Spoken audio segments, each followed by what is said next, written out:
본 방송에서 제공하는 투자 정보는 투자 판단에 대한 조언입니다. 방송에서 제공하는 주식의 가치, 가격 상승 및 가격 하락에 대해서는 방송사에서 보장하지 않습니다.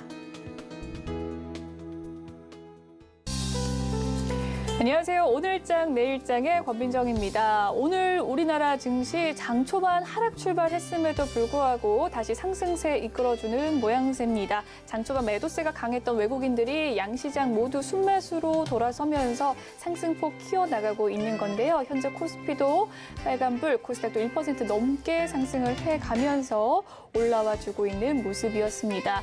특히나 오늘 하락 출발했던 이유는 페드의 인사들의 매파적인 발언 때문이었는데요. 미국의 낸시 펠로시 하원 의장이 대만을 방문하면서 이 미중에 대한 미중 사이 팽팽한 긴장감이 이어지고 있는 가운데 현재 아시아 증시 관망하는 모습 보여주고 있습니다. 계속해서 긴장감 유지하면서 시장 바라볼 텐데요. 저희 방송과 함께 하시면서 투자 전략 세워가시길 바라겠습니다. 저희 방송 유튜브를 통해서도 시청하실 수가 있습니다. 유튜브 검색창에 서울경제TV라고 검색해 주시면 실시간 방송 시청 가능하시니까요. 많은 관심 부탁드리겠습니다. 본 방송에서 제공해드리는 정보는 투자 판단을 위한 조언일 뿐 해당 주식의 가치와 수익률을 보장해드리진 않습니다. 그리고 서울경제TV와 서울경제신문은 당사의 브랜드입니다. 서울경제증권TV와는 무관하다는 점 꼭 기억해 주시길 바라겠습니다. 그럼 오늘장 내일장 본격적으로 출발하겠습니다.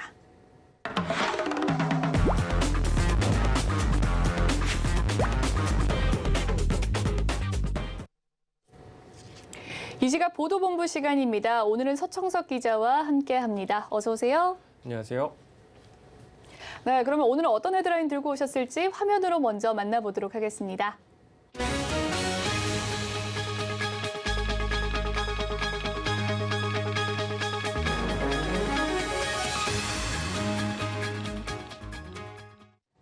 네, 먼저 달러 이야기부터 해보도록 하겠습니다. 미 달러가 계속해서 강세를 보이고 있는 상황인데요. 외환 당국이 환율 안정에 나서는 모습입니다. 외환 보유액 어떤 상황입니까? 네, 미국 달러 강세가 계속되고 있는데요. 지난달 우리나라 외환 보유액이 전달보다 3억 3천만 달러 증가한 4,386억 1천만 달러를 기록했습니다. 외환 보유액은 지난 3월 말 이후 4개월 연속 감소세였는데 5개월 만에 증가세로 돌아선 겁니다. 외환 당국이 환율 안정을 위해 직접 달러화 매도에 나서다가 규모를 줄이고 외화예수금 등이 늘어난 영향 때문이라고 풀이됩니다. 한국은행은 기타 통화 외화자산, 달러 환선액 등 감소 등에도 불구하고 외화자산 운용수익, 금융기관 외화예수금 등이 증가했다고 설명했습니다. 네, 자산별로 살펴보면 외환 보유액 상황 어떻습니까? 네, 외환 보유액을 자산별로 보면 국채, 회사채 등 유가증권이 한 달 전보다 34억 2천만 달러 줄어 3,918억 5천만 달러를 기록했고 예치금은 232억 달러로 39억 8천만 달러로 늘었습니다. 국제통화기금에 대한 교환성 통화인출 권리인 IMF 포지션과 특별인출권인 SDR은 6천만 달러, 1억 7천만 달러로 줄었습니다. 네, 다음 소식으로 넘어가 보도록 하겠습니다. 금융당국이 금융소비자 보호를 위해서 이 금리 인하 요구권 확대에 나서고 있다고 하는데요. 금리 인하 요구권 무엇입니까? 네, 금리 인하 요구권은 대출자의 재산이 증가하거나 신용평점이 상승하는 등 신용 상태가 개선됐을 때 대출자가 금융사회에 금리 인하를 요구하는 권리를 뜻합니다. 금리 인하 요구권은 지난 2019년 국회와 정부를 통해 법제화됐는데요. 금리 인하 요구권에 대한 카드사별 통계 및 운영 실적이 공시되지 않아 금융소비자가 상황을 제대로 파악하기 어렵다는 지적이 제기되었습니다. 네, 요즘 또 고금리 시대에 조금이라도 금리 낮추고 싶어 하시는 소비자들 많으실 텐데요. 은행들이 잘 수용해주고 있는 분위기인가요? 네, 그렇지는 않습니다. 지난해 은행권의 수용률은 26%에 불과한 것으로 나타났는데요. 금융감독원 자료에 따르면 시중은행과 지방은행, 인터넷은행의 지난해 금리 인하 요구권 접수는 전체 88만 2천여 건이었고 수용은 23만 4,600여 건으로 수용률은 26.6%였습니다. 전년 28.2%보다 1.6% 낮아진 수치입니다. 금리 인하 요구권은 수용률이 지난해 2018년 32.6%, 2019년 32.8%였습니다. 네, 수용률이 좀 많이 낮은 분위기인데요. 금융당국의 금리 인하 요구권 제도 활성화를 위한 이 방안이 있을까요? 네, 금리 인하 요구권 제도가 활성화되지 않자 금융당국은 이달부터 금융사의 금리 인하 요구권 운영 실적을 비교 공시하도록 했습니다. 또한 금리 인하 요구에 대한 심사 기준이 투명하게 운영될 수 있도록 각 금융사 내규에 명확하게 반영하도록 했는데요. 만약 금리 인하 요구가 수용되지 않는다면 신청인이 이유를 쉽게 이해할 수 있도록 표준화된 문구에 따라 안내하도록 했습니다. 특히 은행은 신용 점수가 향상된 대출자에겐 금리 인하 요구권을 별도로 수시 안내하는 등의 방안도 검토 중인 것으로 알려졌습니다. 네, 마지막 소식으로 넘어가 보겠습니다. 반도체 관련 소식인데요. SK 하이닉스가 미국과 중국 반도체 업체들을 깜짝 놀라게 한 성과를 냈다고 합니다. 세계 최고층 반도체 개발에 성공했다는데 소식 전해주시죠. 네, SK 하이닉스가 세계 최고층인 238단 낸드 플래시 메모리 반도체 개발에 성공했다고 밝혔는데요. 낸드 플래시는 주로 스마트폰, 컴퓨터 등 전자기기에 탑재되는 데이터 저장용 반도체를 말합니다. 데이터 저장 공간을 아파트처럼 고층으로 쌓는 것이 기술력이 한 척도로 통하는데요. 지금까지 최고층은 미국 마이크론이 지난달 양산에 성공한 232단이었습니다. SK 하이닉스는 미국에서 열린 플래시 메모리 서밋 2022에서 238단 낸드 플래시를 공개하고 이번 238단은 원가, 성능, 품질 측면에서 글로벌 톱 클래스의 경쟁력을 갖췄다고 밝혔습니다. 네, 그렇군요. 단순하게 기존의 최고층보다 6층 높은 반도체를 개발했다는 의미는 아닐 텐데 238단이 가지는 의미, 어떤 의미일까요? 네, SK 하이닉스는 현재 세계 낸드 시장에서 3위 자리를 차지하고 있는데요. 2020년 12월 176단 낸드를 개발했고 1년 8개월 만에 차세대 제품인 238단을 선보인 겁니다. SK 하이닉스 관계자는 최근 샘플 제품을 고객에 보냈고 내년 상반기 중 양산에 들어갈 것이라고 밝히며 이번 238단 낸드는 최고층이면서 동시에 세계에서 가장 작은 크기 제품으로 구현돼 이전 세대 제품 대비 34% 생산성이 높아졌다고 말했습니다. 최고층 경시는 물론 초소형의 생산성까지 높인 겁니다. 네, 서청석 기자와 이 시각 보도본부 함께 했습니다. 말씀 잘 들었습니다. 네, 이 시각 증시 시황 브리핑 해드리고 서울 경제 특징주 알아보는 시간이죠. 김혜연 캐스터가 준비하고 있습니다. 안녕하십니까. 캐스터 김혜연입니다. 오늘 우리 국내 시장은 낸시 펠로시 미국 하원 의장의 대만 방문으로 인해서 미중 간의 갈등이 고조가 되면서 부담이 됐었는데요. 다만 미증시에서 기술주들의 강세, 훈풍을 이어받으면서 반등 시도에 나서는 모습 포착되고 있습니다. 자세한 이 시각 지수 상황부터 살펴보면요. 오늘 코스피 지수 오전장에는 변동폭이 크게 나타났었지만 현재 반등을 해주고 있는 모습이죠. 오후장에선 견조한 상승 보여지고 있고요. 중국의 대만 기업 식품 수입 금지 조치로 인해서 국내 음식료 관련주들이 오늘 코스피 시장에서는 강한 모습을 보여주고 있습니다. 이어서 코스닥 지수도 확인해 보시죠. 네, 오늘 코스닥 지수 하락 출발을 보였지만 빠르게 상승 전환에 나선 모습이었죠. 현재도 1%가 넘는 오름세를 보여주고 있고요. 오늘 코스닥 시장에서는 게임주들이 모처럼 강한 모습 보여지고 있고 또 테슬라발 훈풍에 이어받으면서 2차 전지 관련주들도 강한 모습 보여지고 있습니다. 이어서 수급도 확인해 보시죠. 네, 외국인들 5거래 연속 매수세를 보여주고 있습니다. 현재 2,328억 원 매수해주고 있고요. 기관은 현재 방향성이 뚜렷하지 않지만 현재는 매도세를 보이고 있습니다. 이어서 코스닥의 수급도 확인해 보시죠. 네, 개인이 장중에 매도 전환을 했고요. 반면에 외국인들이 장중에 매수 전환을 하게 되면서 기관과 외국인들의 양 매수가 들어와 주고 있습니다. 기관은 현재 518억 원, 외국인은 321억 원 매수해주고 있습니다. 네, 이어서 상승하는 업종 테마도 살펴보겠습니다. 네, 가스 관련주들이 동반 상승을 보이고 있습니다. 러시아의 국영 기업인 가스프롬이 EU 회원국인 라트비아에 가스 공급을 중단하겠다라는 소식이 전해졌습니다. 러시아는 폴란드, 불가리아, 핀란드, 네덜란드, 덴마크 국가들에게 가스 공급을 차단했었죠. 이렇듯 글로벌 에너지 수요와 공급의 불균형이 심해지게 되면서 특히나 유럽 지역은 에너지 공급 안전성이 훼손이 됐다라고 합니다. 이러한 러시아의 가스 공급 중단 움직임으로 인해서 유럽발 천연가스 공급 부족이 우려가 되면서 오늘 국내 관련주들이 연이은 상승 흐름을 이어나가주고 있습니다.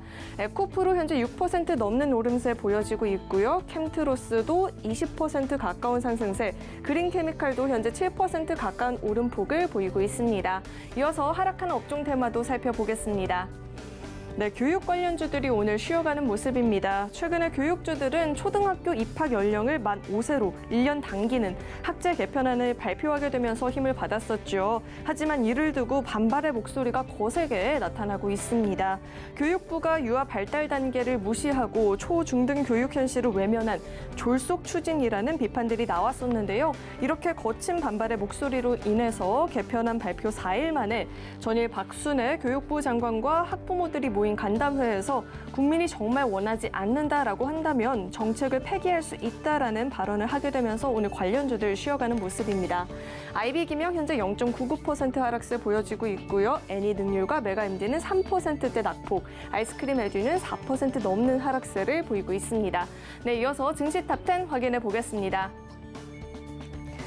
오늘 삼성전자 주가 강보권 속에서 움직이고 있습니다. 전일 플래시 메모리 섬이 돼서 차세대 메모리 솔루션을 선보였고요. 기술주들은 전일 미증시 훈풍 이어받으면서 네이버와 카카오 모두 강한 모습 보여주고 있습니다. 이어서 서울경제가 뽑은 특징주도 확인해 보시죠.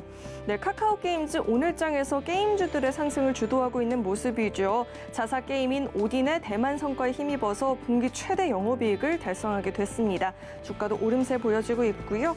한국 타이어앤테크놀로지는 마찬가지로 분기 최대 실적 달성했다라고 합니다. 판매 감소는 이루어졌지만 평간 판매 단가 인상으로 인해서 매출액과 영업이익 모두 시장의 기대치를 상회하는 실적 달성을 했다라고 합니다. 네, 스킨앤스킨은 마스크 제조업체인 더 편한 양주 인수했다라는 소식에 오늘장 강한 모습 보여지고 있고요. 양수 예정일은 8일이라고 합니다. 네, 그럼 먼저 코오롱 플라스틱부터 살펴보도록 하겠습니다. 네, 잠정 실적을 발표하게 됐습니다. 올 2분기 매출액은 1,316억 원, 영업이익은 115억 원으로 2분기 역대 최대 실적을 발표하게 됐지만 주가는 함께 가지 못하고 있는 모습이죠. 장중에 하락 전환을 했고요. 현재 3%대 하락세 보여지고 있습니다. 네, 다음으로는 룽토코리아 살펴보도록 하겠습니다.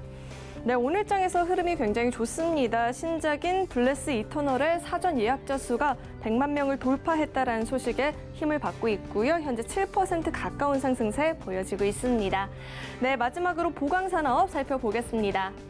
네, 낸시 펠로시 하원 의장이 대만을 방문하게 되면서 중국이 대만에 대해 모래 수출까지도 중단을 한다라고 밝혔죠. 이에 반사 이익이 기대가 된다라고 합니다.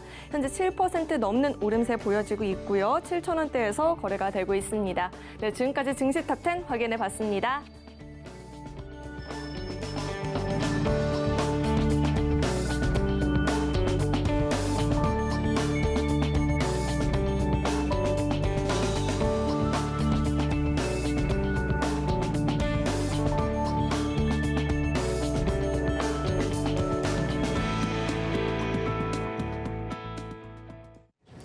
이 시각 외국인과 기관의 수급 상황 살펴보는 수급 포착 시간으로 넘어가 보도록 하겠습니다. 오늘은 메리츠증권 강남금융센터의 정영훈 과장님과 연결되어 있습니다. 안녕하세요, 과장님. 네, 안녕하세요. 네, 수급 상황 보고 왔습니다. 종목별 흐름은 어떻습니까? 네, 우선 오늘 외국인과 기관의 수급 동향을 보게 되면 특징적인 섹터가 바로 이제 2차 전지 섹터라고 할 수가 있겠는데요.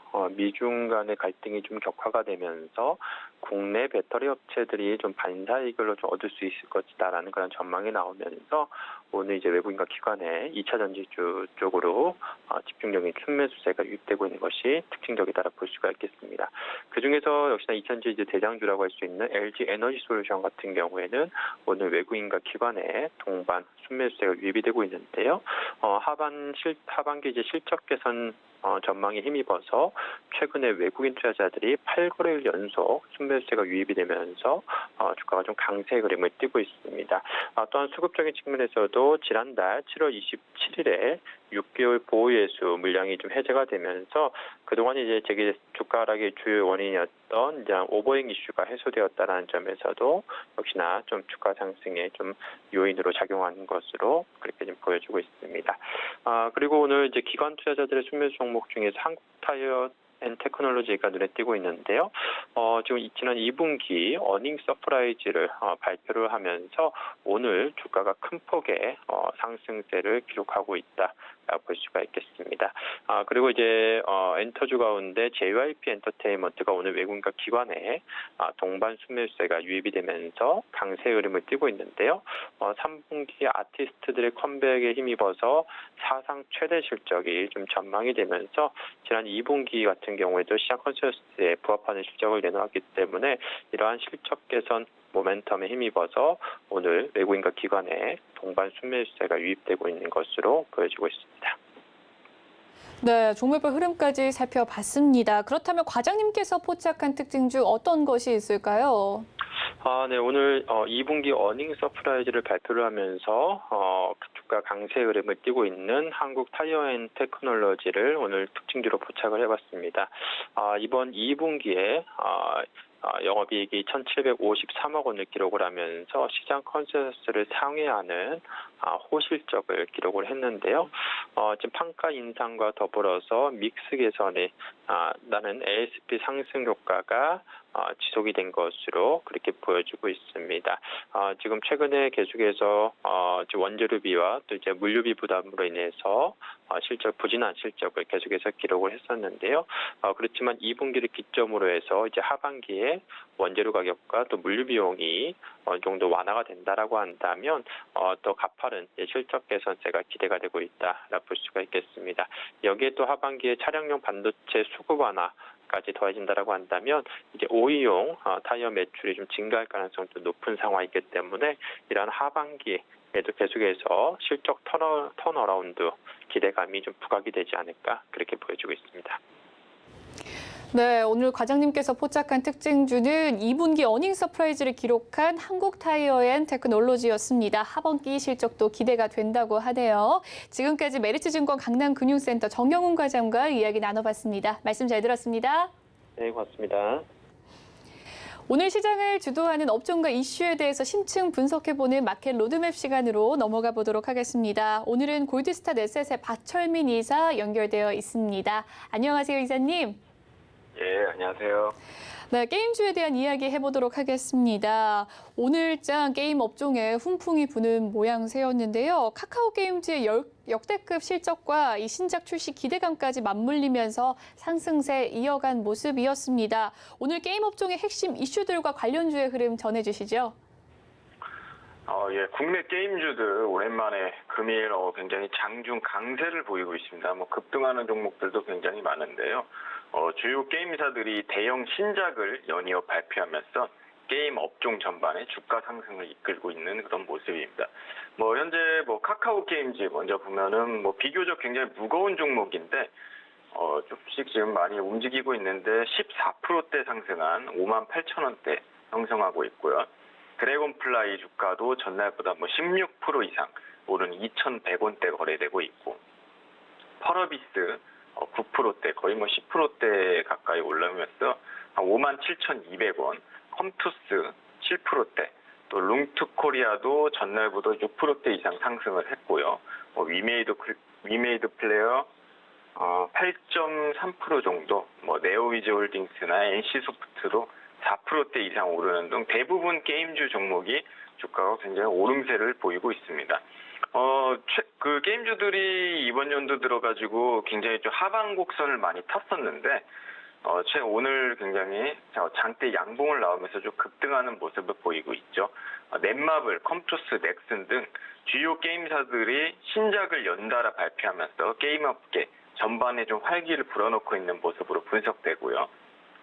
넷마블은 7월 28일 신작 세븐나이츠 레볼루션을 출시했고, 컴투스는 16일 서머너즈 워를 또 이제 선보였고, 넥슨도 히트2를 연달아 출시 계획입니다. 특히 카카오 게임즈가 이날 기준 인기 게임의 흥행과 신작 우마무스의 프리티 팁 더비에 대한 기대감이 힘입어서 2분기 최대 영업이익을 거뒀다고 또 밝히면서 이목이 집중되고 있습니다. 결국 신작 출시 기대감 그리고 영업이익 성장에 따른 호재가 전반적으로 이제 게임주들에 작용하면서 금일 상승세가 나오고 있다. 이런 모습을 좀 볼 수 있겠습니다. 네, 게임주에 대한 관련주 흐름들 살펴봤습니다. 특히 카카오 게임즈는 올해 2분기 창사 이래에 지금 역대 최대 영업이익을 달성한 모습이기도 했는데요. 최근에 글로벌 금융 환경이 성장주로 분류되는 게임 폭의 상승폭에 좀 제한을 걸 수 있다라는 우려가 있는 상황이었음에도 불구하고 카카오 게임즈 이 역대급 실적 달성에 대한 배경은 무엇입니까?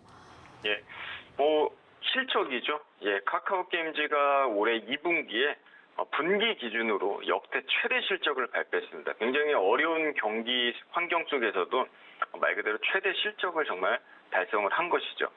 오딘, 바랄라 라이징에 대한 그 게임명인데요. 진출과 아까 말씀드린 우마무세, 프리티 더비의 출시에 힘입었다는 분석입니다. 그러니까 신작에 대한 흥행 이런 것들이 이제 굉장히 어떤 성장으로 작용했다 볼 수 있고요. 또 이게 그냥 2분기만 그런 것이 아니라 3분기에 계속적으로 좀 수요가 늘 것으로 보이고요. 특히 우마무스메의 실질적 출시를 할 수 있는 업데이트가 7월 말에 단행되면서 유저들의 관심이 굉장히 높습니다. 수요가 높아요. 여기에 더해서 내년 2분기까지, 그러니까 이번이 아니라 내년까지 예정된 오딘의 글로벌 진출 및 신작 게임 출시 일정도 앞으로 좀 상승세에 힘을 보탤 것이란 그런 어떤 투자자들이 관점으로 보고 있는 것 같습니다. 카카오 게임즈는 올해 2분기 연결 기준 매출 3,388억 원으로 지난해 같은 기간보다 162%가 늘었고요. 또 같은 기간 영업이익은 810억 원으로 전년 대비 900%가량 늘었다고 이렇게 나옵니다. 또 영업이익률은 23.9% 수준으로 지난해 2분기보다 거의 17.7%포인트 높아졌고 또 당기순이익은 2분기 당기순이익은 640억 원으로 전년 동기 대비 무려 16,000% 가까이 늘었다. 이렇게 좀 급성장을 했다 볼 수 있습니다. 또 구체적으로 보면은 PC 온라인 게임은 전년 동기 대비 한 20% 정도 좀 감소했는데 반면에 이제 모바일 게임은 전년 동기 오히려 150% 상승한 2,100억 원의 매출을 기록을 했고요. 또 이제 자회사 카카오 VX 등을 포함한 기타 매출은 전년 동기 대비 300% 이상 증가한 1,100억 원을 달성해서 역대 최대 실적을 갱신을 했습니다.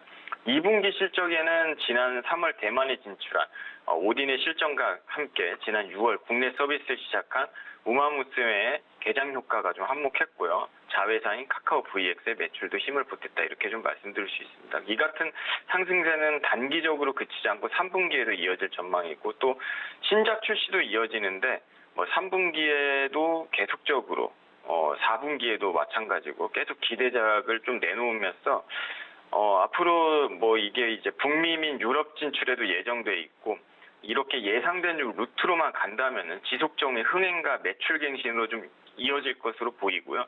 이런 실질적인 흥행 성공과 수요가 최대 매출 달성 그리고 금일 주가 급등의 요인이다. 이렇게 좀 볼 수 있겠습니다. 네, 카카오 게임즈의 이 실적 달성 배경에 대해서 알아봤습니다. 특히나 좀 내년까지 좀 좋은 흐름 가져갈 수 있는 요인들까지 살펴봐 주셨는데요. 요즘 신저가 부근에서 지지부진하던 게임주가 외국인 매수세에 힘입어서 지금 반등세 이어가는 모습입니다. 셀코리아 행렬 속에서도 게임주가 다소 안전지대에 놓였던 이 까닭 무엇일까요? 예, 게임주는 사실은 원래 이제 굉장한 성장주죠. 그리고 대표적인 원래 경기 민감주에 해당이 됩니다. 그래서 경기 민감주라면은 경기가 어려우면은 그만큼 실적이 좀 더딜 수도 있다는 의미인데 게임주는 좀 그렇지가 않았죠. 지금의 경기 침체, 제가 생각할 땐 그렇습니다. 지금의 경기 침체기에 가장 큰 근본 원인은 어떤 전쟁으로 인한 물가 상승이 이제 가장 근본 원인이라고 보고요. 살인적 인플레이션이 계속되니까 금리 인상 등 긴축을 하고 경기 침체가 오는 것인데 게임주는 좀 물가와는 다소 무관하다 이렇게 좀 볼 수 있습니다. 물론 죄송합니다. 물론 인건비가 계속적으로 늘고 있는 점은 일부 리스크로 작용될 수 있는 요인인데 곡물가 인상이나 원자재 가격 인상이 게임주에 직접적 타격을 줄 수 있다 이렇게 좀 말씀드리기는 어렵죠. 그리고 사실 경기가 아무리 하락하고 구직자든 무직자든 간에 뭐 스테이크는 썰지 않아도 게임을 덜하고 좀 그러진 않는 것 같아요. 요즘 시대가. 그래서 또 이런 이런 어떤 물가 인상 때문에 또 무리한 급격한 금리 인상이 최근에 또 이루어졌는데 향후에 이런 긴축이 좀 이루어지지 않고 하반기 출시 예정의 신작도 흥행에 성공하면은 게임주가 더더욱 좀 상승세를 탈 가능성이 높다 이렇게 보는 시각도 많습니다. 상반기에는 투자자의 이목을 끄는 신작이 없었던 가운데 실적도 좀 바닥을 찍었다는 분석이 있고요. 그만큼 현재는 이제 바닥이라는 의미죠, 말 그대로. 결국 성장성 대비 지나친 주가 바닥 형성, 그리고 계속적인 신작 기대, 또 인플레이션과 다소 이제 상관관계가 좀 적은 업종인 만큼 현 시점에서 굉장히 좀 매력적인 어떤 투자 섹터로 다가온 것이 셀코리아 시점에서도 좀 안전지대에 놓여 있다 이렇게 좀 말씀드릴 수 있겠습니다. 네, 아무래도 게임주가 이 물가에 특히나 원자재 관련 이슈에서 좀 안전지대에 놓이면서 계속해서 저가 흐름에 매수세가 도입되고 있다라고 말씀을 해주셨습니다.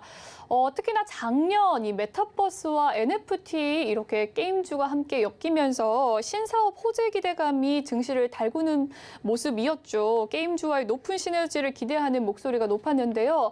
작년 한 해는 좀 기대감이 올랐으나 이제는 실적이 반영돼야 되지 않겠습니까? 최근 관련 종목들의 상호 시너지, 지난해 기대감에 부응하는 수준인지 관련주 흐름도 한번 살펴봐 주시죠. 예, 게임주는 지난해 메타버스, 코인 등과 결합되면서 굉장히 좀 상승 랠리를 탔었죠. 특히 P2E라 해가지고 이런 어떤 게임에 대한 기대감 때문인데 P2E는 게임을 통해서 돈을 벌 수 있는 그런 방식이라고 보면 됩니다. 그런데 이런 어떤 P2E나 메타버스 이런 연관된 이런 것들이 굉장히 기대감은 있었는데 실질적인 실적을 끌어올리지 못하면서 게임주 전반적으로 주가 좀 조정받는 모습을 굉장히 볼 수 있었습니다. 최근까지도요. 그러니까 예를 들면 위메이드 같은 경우도 한때는 사상 최고 실적을 냈지만 이 실적의 배경에 위믹스라는 가상화폐 처분 이익이 있었고 이를 제외하고 보니까 실질적인 실적은 거의 없었다 하면서 어닝 쇼크라는 사실이 알려지면서 주가가 좀 급락을 했고 지금까지도 계속적으로 좀 하락세로 이어지고 있고요.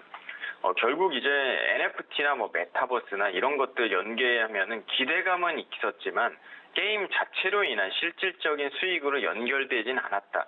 이런 것들이 좀 문제였던 것 같습니다.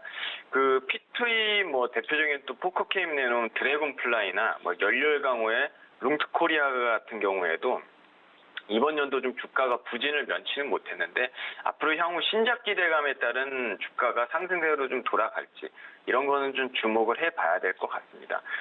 결국은 이런 것들이 이제 실적에 연결되지 않았다 이게 이제 결론이고요. 예를 들어서 카카오 게임즈 보면은 실제로 이제 위에도 이제 매출 관련해서 말씀드렸지만 모바일 게임이 실적으로 연결되면서 상승 흐름의 조짐이 굉장히 보이죠. 오늘도 이제 급등을 하고요. 그만큼 그 메타버스라던가 블록체인 등의 접목이 단기적인 이슈는 될 수 있어요. 분명히 우리가 특히나 이제 요즘에 4차 산업혁명이라 해가지고 굉장히 키워지는 그런 파트이기 때문에 게임과 4차 산업 그리고 P2E 이런 어떤 코인 이런 것들과 연결해가지고 단기적인 이슈는 분명히 될 수 있습니다.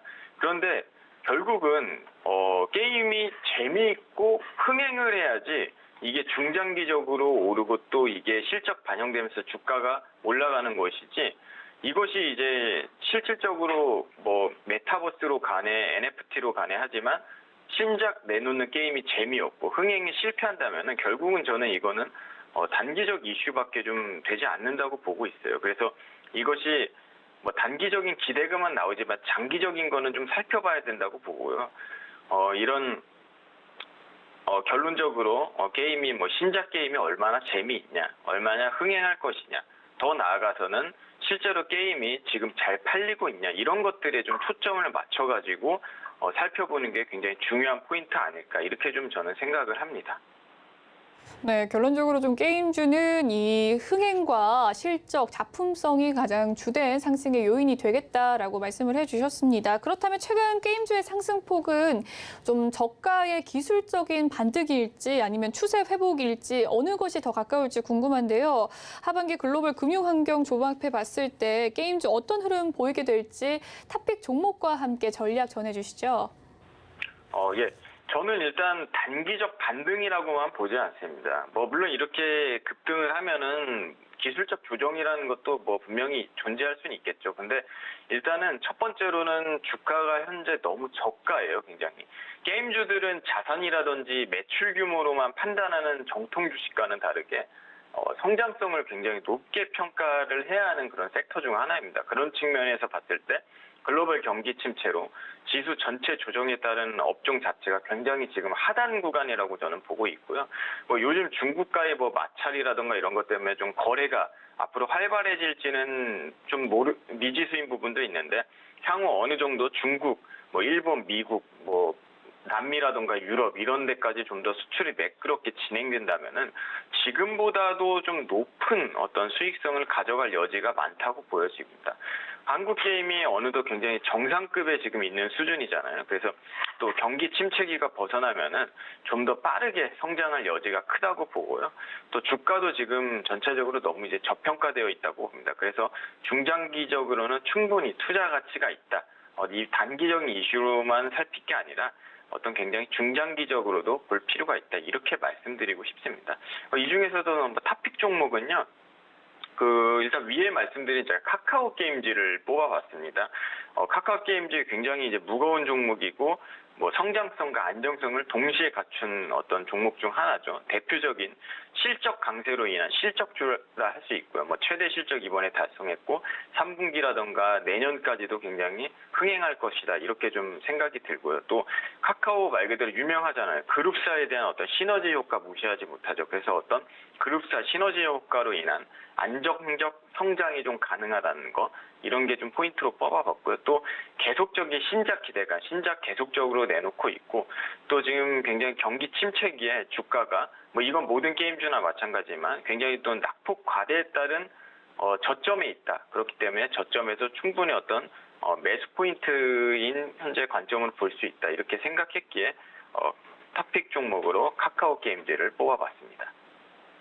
네, 현 게임주의 반등은 증시적인 이 반등은 단기적인 반등이 아닐 것이다라고 평해 주셨고요. 또 저평가되었기 때문에 중장기적으로 게임주 살펴보면 좋을 것이다라고 평해 주셨습니다. 지금까지 골드스타 넷셋의 박철민 이사와 함께 게임주에 대한 투자 전략 함께했습니다. 말씀 잘 들었습니다. 예, 감사합니다.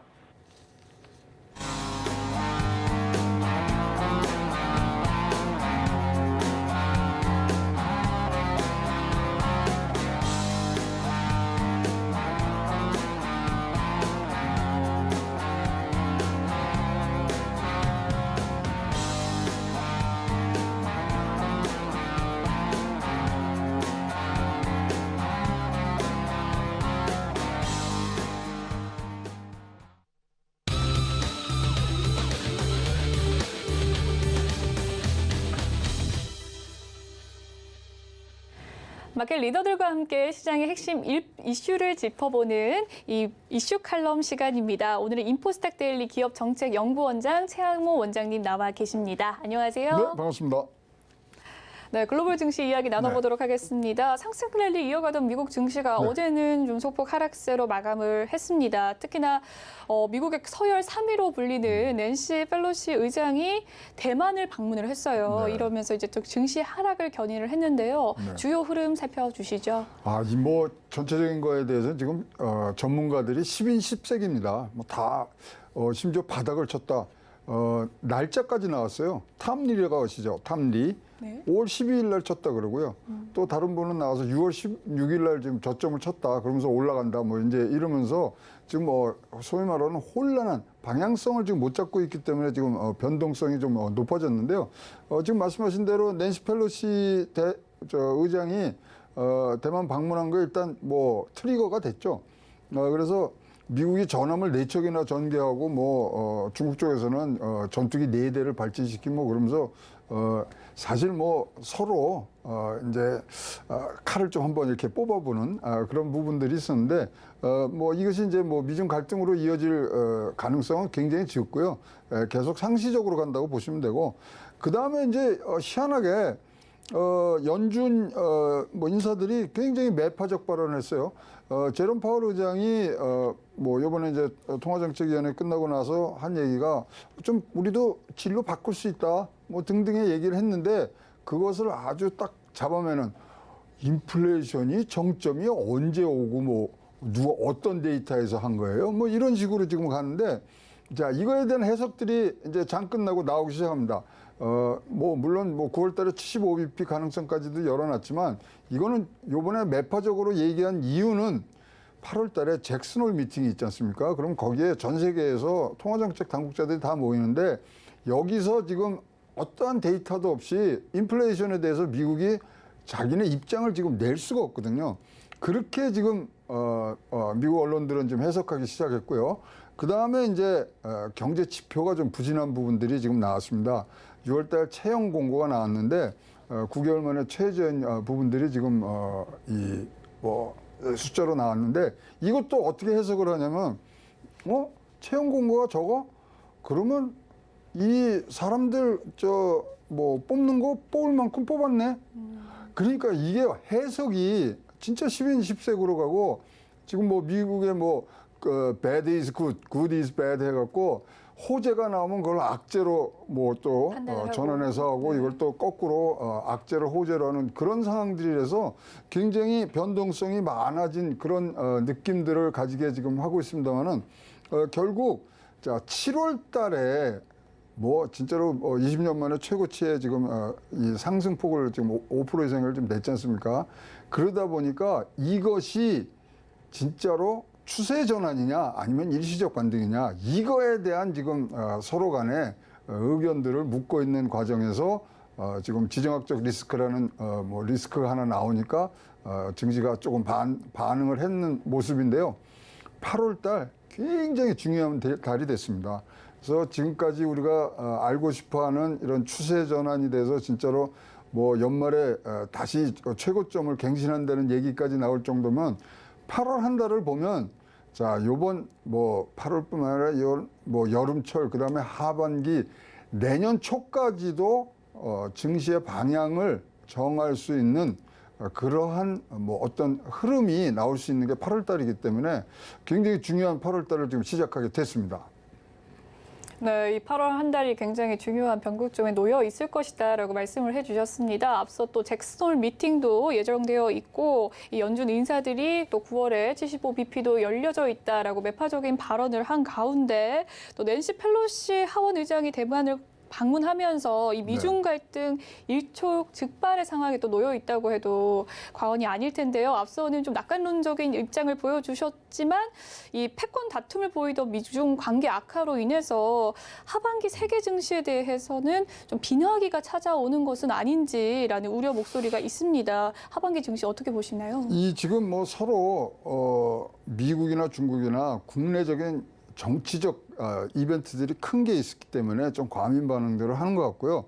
그리고 뭐 개인적으로는 낸시 펠로시 의장이 왜 지금 이 시간에 왜 대만을 갔든 무슨 목적이 있는 것보다 이제 자기도 지금 뭐 35년간 지금 하원 의원 하면서 미국 서열 3위가 되면서 세계적인 지도자의 어떤 뭐 족적을 남기는 거 아니냐는 그런 뭐 편협한 해석까지도 지금 나오고 있는 부분들인데 자, 낸시 펠로시가 중국에 대해서는 굉장히 반대의 의견들을 많이 낸 사람이고 행동도 많이 했어요. 1991년도에 하원의원 3년차인가 4년차 때요. 중국을 방문합니다. 그래갖고 중국을 방문해갖고 살짝 호텔에서 빠져나와갖고 천안문에 가갖고 프랭카드를 걸어요. 천안문 사태에 빠진 그때 희생된 사람들한테 뭐 위로를 보낸다 그래갖고 그때 뭐 공안들이 와서 막 뭐 하여튼 소동이 한 번 있었고요. 그 다음에 중국에서 제일 신뢰하는 달라이 라마 가서 만나고요. 뭐 등등 굉장히 이제 뭐 중국에 관해서 나를 세우는 듯한 모습들을 보여온 그런 낸시 펠로시이기 때문에 중국 당국에서는 또 대만 가서 큰 사고 치는 거 아니야? 이런 걱정들을 했는데요. 뭐 이제 좀 귀국길에 오는 비행기를 탔겠습니다만은 일단은 지금 이것이 전 세계 지정학적 리스크에서 1차, 2차, 3차 대만 해협 위기가 있었는데 4차 대만 위협의 위기로 전환되는 거 아니냐는 굉장히 두려움이 있었습니다만은 일단은 거기까지는 안 간 걸로 보여지고요. 뭐 아시겠지만 54년도, 58년도에는 진먼섬에 대해서 폭격을 했었고요. 그다음에 이제 95년도에는 대만 총통이 미국을 갑니다. 코넬 대학교 나왔거든요. 그래갖고 동창회 간다고 가는 것 때문에 한번 크게 또 문제가 있었는데 뭐 그런 4차 위기까지는 갈 부분들이 아닌데요. 지금은 왜 4차 위기까지 안 가도 뭐 안 갈 수밖에 없는 상황이 너무나 이제 뭐 경제도 안 좋지만 1, 2, 3차 때는요. 뭐 이 중국과 미국의 국력을 비교하면은 진짜 뭐 우리가 속된 말로 해서 게임이 안 되는 그런 상황이지만 지금은 딱 서로 딱 뭐 어깨 힘주고 부딪혀도 1대1 싸움이 될 수 있는 정도에 지금 갔기 때문에 이게 만약에 붙으면은 굉장히 큰 싸움으로 갈 수 있는 그런 이 가능성이 많았기 때문에 어쨌든 간에 확전을 막으려 하는 노력들은 지금 계속들 하고 있는 것 같고요. 그런데 이제 이게 문제가 이렇게 두 나라가 싸우면 꼭 유탄을 대한민국이 맞기 때문에 이것이 이제 문제가 되죠. 또 특히 뭐 반도체 동맹이라든가 IPEF라든가 지금 뭐 많은 분들이 있고 그다음에 이 리저널 이 밸류 체인을 만드는 데서 우리의 선택지 뭐 등등을 했을 때 앞으로 다른 나라보다는 미중 간의 갈등이 커지면 한국이 조금 더 특히 증시 차원에서 보면은 더 많은 변동성과 또는 뭐 하락을 할 수 있는 모멘텀 이 형성에 조금 뭐 우리에게 불리한 부분들이 많이 있기 때문에 한번 봐야 되고요. 이러한 이제 추세는 10월 달에 중국 당전당대회 있고 11월에 미국의 중간선거까지는 계속 팽팽하게 갈 수밖에 없는 상황이라서 자 이게 뭐 변수가 아니라 상수로 놓고서 여러분들 뭐 투자를 하시는 것이 훨씬 더 마음 편하실 수도 있다고 보여집니다. 네, 낸시 펠로시 의장 같은 경우에는 또 중국에 대해서 반대적인 의견이 많은 의장으로서 미중 갈등 좀 첨예하지 않을까라는 우려의 목소리가 많았는데요. 말씀해 주신 바로는 미중 갈등 크게 일어나지는 않을 것이다. 두 나라 너무 좀 어깨가 대치될 수 있을 정도로 좀 팽팽하다라는 말씀해 주셨고 그 사이에는 우리나라가 좀 지정학적 리스크가 확대될 수 있다라는 의견 이야기해 주셨습니다. 한편 또 간밤 하락하긴 했지만 우려와 다르게 세계 증시 7월에 막판 이 스퍼트에 힘이 쓸리는 모습이었습니다. 증시를 상승하는 이 상승의 견인 요인도 궁금하고요. 네. 또 그럼에도 불구하고 낙관론과 비관론 극명하게 대립이 되고 있는데 네, 어디에 있다고 보십니까? 7월 달에 깜짝 상승을 해놓으니까 이것이 진짜 뭐냐 이거에 대한 다양한 분석들이 지금 뭐 난무하고 있고요. 아까 말씀드린 대로 bad is good. 뭐가 잘못 뭐 이상하게 지표가 나오면 이거 큰일 났네 그러는데 증시에서는 그게 지표가 잘못 나왔어요. 그러면 금리 인상 좀 천천히 하겠네요. 그냥 호재로 바꿔버린다고요. 이런 부분들이 증시의 이제 투자 선호 심리에 굉장히 큰 영향을 미치고 있는데 자, 몇 가지 이제 양쪽 의견들을 좀 말씀을 드리면 첫 번째 이제 비관론부터 말씀을 드리면 그러면 저점을 형성하지도 않고서 이게 상승한다고요? 그것도 맞는 말이잖아요. 저점이라고 지금 우리가 얘기할 수 있는 부분들이 하나도 없는 상황이고, 뭐 지표상으로 데이터도 안 나오는 부분들이고, 자, 상승세를 얘기하는 분들은 이럽니다. 7월 달에 5%가 상승했을 때는 8월 달에는 60%의 확률을 갖고 오른답니다. 9월 달에는 55%의 확률. 특히 미국의 중간선거가 있던 해 7월 달에 5%가 오르면 8월 달 상승 확률은 77%. 그다음에 9월 달에는 70%가량의 그다음에 상승률도 2% 이상이 되는 통계를 이제 갖다 대는 거예요. 그건 이제 뭐 통계가 나오고 막 이러면서 탐리라고 여러분 잘 아시는 탐리가 또 아주 뭐 이 폭탄 발언은 아니지만 굉장히 소신 발언합니다. 5월 12일 날 미국 증시는 바닥을 쳤습니다. 이렇게 나온 거예요. 등등 얘기를 하면서 나오는데 낙관론과 비관론의 이 중심에는 보면은 82년도 얘기를 굉장히 양쪽에서 다 많이 합니다. 82년도를 뭐 다시 조금 브리피하게 이제 얘기해 주면 8월에 저점을 이루고요. 4개월 후에 치고 올라가는데 얼만큼 치려고 하냐면 미국이 8월 달에 그러니까 그 전 36개월간 침체장이었거든요. 그걸 4개월 만에 그냥 만회를 해버려요. 근데 그때 무슨 일이 일어났냐면 금리 인상기에 폴 보커가 금리 인상을 하는데 금리 인상을 잠깐 정지했을 때예요. 그 8월 달에 지금 뭐 FOMC가 없죠. 그다음에 또 좋은 숫자가 나오면 제롬 파월이 우리 좀 변할 수 있어. 이런 얘기들 하니까 82년도를 어떻게 해석하느냐에 따라서 지금 낙관노가 비관이 나오는데 저 개인적으로는 일단 올라갈 힘은 분명히 생긴 것 같습니다. 그러나 어떻게든지 이 올라가는 힘이 조금 더 아주 탄력을 받기 위해서는 저점을 한 번은 확인을 해야 돼요. 저점을 확인하는 방법이 뭐 인플레이션이 정점을 찍었다든가 뭐 금리 인상이 좀 늦어지는 속도를 낸다든가 등등 몇 가지만 나온다 그러면 우리가 저점 확인하고 그리고 지금 올라갈 수 있는 부분. 근데 이게 굉장히 지금 뭐 아까 8월 달이 굉장히 중요한 달이라고 그랬지만 이것에 의해서 어떻게 가느냐가 굉장히 중요합니다. 왜냐하면 추세장이라고 하면 지금부터 주식을 사실 때거든요.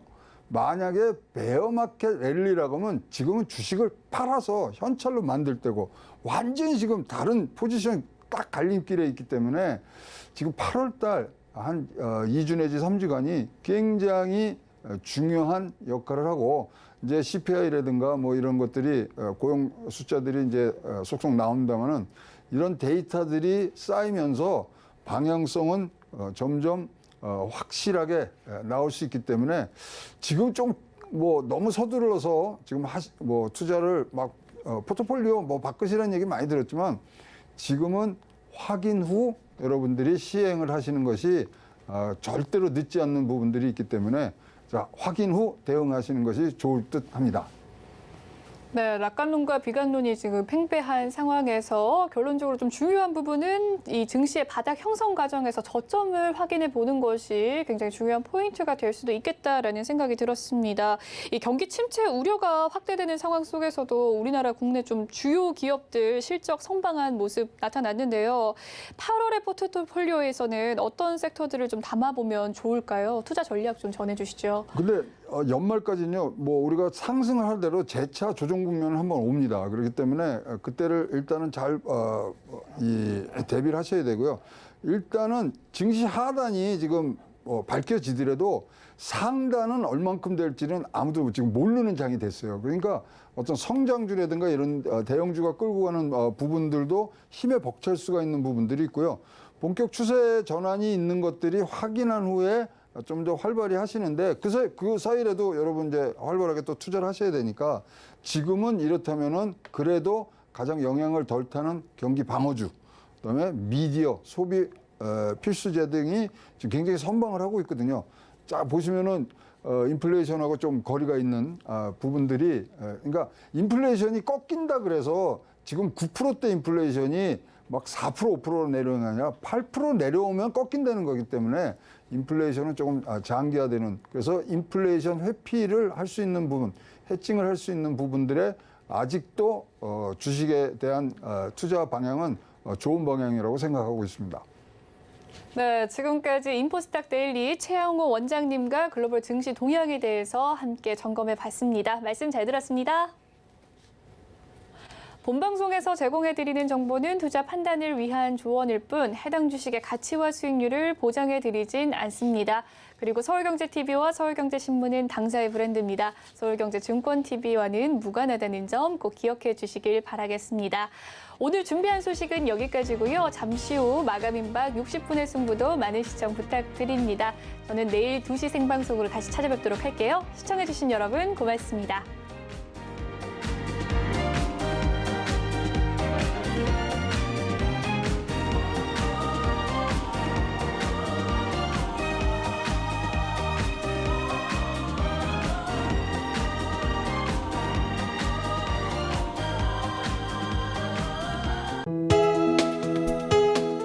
본 방송에서 제공하는 투자 정보는 투자 판단에 대한 조언입니다. 방송에서 제공하는 주식의 가치, 가격 상승 및 가격 하락에 대해서는 방송사에서 보장하지 않습니다.